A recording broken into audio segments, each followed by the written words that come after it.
Hello guys, আসসালামু আলাইকুম। আশা করি সবাই ভালো আছেন। তো আপনাদের দোয়ায় আমিও ভালো আছি। আজকের নতুন একটি ব্লগ নিয়ে আসলাম। তো ভিডিওর থাম্বনেল দেখেই তো আপনারা বুঝতে পারতেছেন যে আজকে কোথায় যাওয়া হচ্ছে। আমরা দুই বন্ধু মিলে সকাল 6টা বাজে রওনা দিলাম খুব ভোরে, কারণ রোডে ঘাটে জ্যাম থাকতে পারে, সেক্ষেত্রে অনেক লেট হয়ে যাবে। এর কারণে তাড়াতাড়ি রওনা দিলাম। এখন আমরা সাভার যাব, নবীনগর স্মৃতিসৌধ। তো সেখান থেকে আমরা বাসে উঠে টাঙ্গাইলের উদ্দেশ্যে রওনা দিব। তো আমরা ভিডিও করতে করতে আমরা বাসে উঠে গেলাম।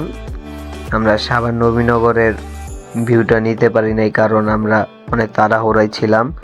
সেক্ষেত্রে আমরা ভিডিওটা নিতে পারি নাই, তার জন্য দুঃখিত। তারপর আমি বাসে একা একা বসে বসে ফোন টিপতেছিলাম। তো আমার ফ্রেন্ডে পাশ থেকে ভিডিও করতেছিল। তো আমরা টাঙ্গাইলের লাইনে অনেকেই চিনেন দৌলতপুর বাজারের ভিলেজ লাইনের গাড়ি। তো আমরা সেই গাড়িতে উঠে রওনা দিছি। দেখা যাক কতক্ষণ লাগে যাইতে। যাওয়ার পর আমাদের আরেক জায়গায় যাইতে হবে। দৌলতপুর বাজারে একটা মডেল মসজিদ আছে, তো আমরা সেই মসজিদেও যাব। তো আমরা ভিডিও করতে করতে বাসার সামনে নেমে গেলাম। তারপর আমরা ভাইয়ের বাসায় ঢুকে খাওয়া দাওয়া করতেছিলাম। আমার বন্ধু ভিডিও করতেছিল আর মজা নিতেছিল। ও খাওয়া দাওয়া করে নাই, কারণ আমরা বাসে হালকা পাতলা খাওয়া দাওয়া করছি। সেক্ষেত্রে এখন ভাইয়ের শ্বশুর বাড়ি আসছি, যদি হালকা পাতলা না খাই তাহলে তারা মন খারাপ করবে। সেজন্য হালকা পাতলা খেয়ে নিলাম, কিন্তু খাইতে পারতেছি না, তারপরও কষ্ট হইলো।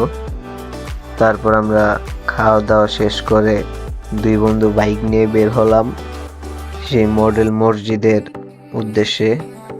তো আমরা এখন আছি বর্তমানে টাঙ্গাইল আর মানিকগঞ্জের পাশাপাশি, টাঙ্গাইলের শেষ প্রান্তে আর কি, যেটাকে বলে। তো এখন আমরা যাব দৌলতপুর বাজারে মডেল এই মসজিদে। তো ওই মসজিদটা পড়ছে আপনার মানিকগঞ্জে। অনেকদিন পর গ্রামে ঘুরে আমার অনেক মজাই লাগতেছে। এর আগে 8-9 মাস আগে আমি আসছিলাম টাঙ্গাইল এই জায়গাতে, কিন্তু আমার যাওয়া হয় নাই মসজিদে। এর কারণে চিন্তা করলাম যে আমি একদিন থাকবো, সেক্ষেত্রে আগে মসজিদটাতেই যাই, তারপরে আমরা দেখা যাক চিন্তা করে কোথায় যাওয়া যায়।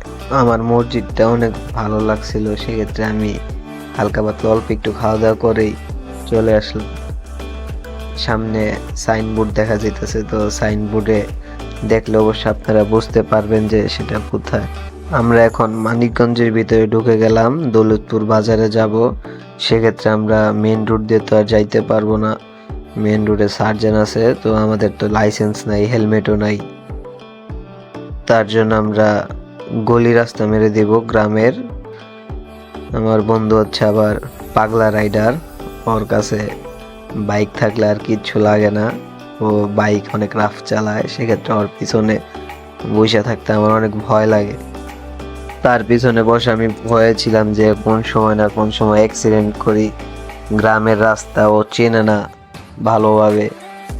ওকে আমি অনেকবার বললাম যে গ্রামের রাস্তা তুই চিনোস না, ভালোভাবে চালা। কে শুনে কার কথা? যাক, কথা না শোনালে সমস্যা নাই।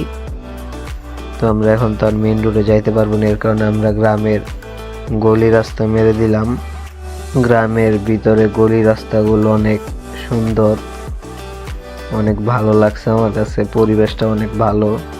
তো এইদিকে তো বেশি একটা জোরে বাইক চালানো যাবে না, সেক্ষেত্রে আস্তে আস্তে রানিয়ে যাইতেছিলাম।